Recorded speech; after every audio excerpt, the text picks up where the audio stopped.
नमस्कार मित्रांनो, good evening. शेवटी मार्केटने ट्रॅप केलं आणि घात केलाच. निफ्टी बघा तुम्ही, जो ह्या मरियाना ट्रेंच सारखा जो त्यांनी डिप मारला आणि लगेच पुलबॅक मिळाला, पण तो कधी मारला?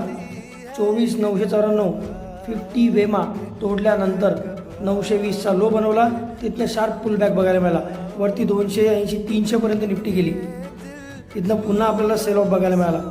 बँक निफ्टी बघा, आपण कालपर्यंत बोलत होतो की थँक्स टू HDFC बँक, की HDFC बँकने सांभाळलं आहे, पण आज HDFC बँकेमध्ये सुद्धा सेलिंग हवी झाली. 14 बँकांमधून फक्त एक बँक वरती होती 0.97%च्या आसपास, बाकी 13 बँक धाराशायी.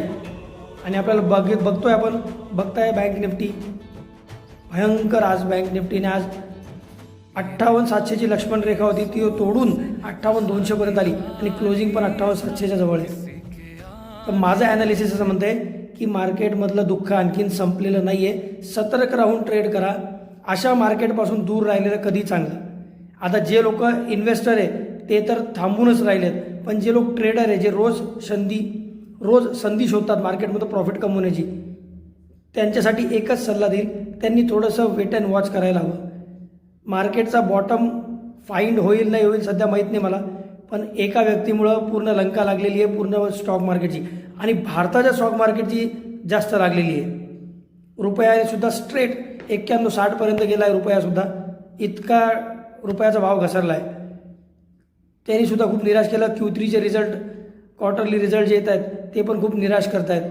GDP ग्रोथ चांगली आहे, पण कंपन्यांचे Q3 रिझल्ट निराश करत आहेत मार्केटला.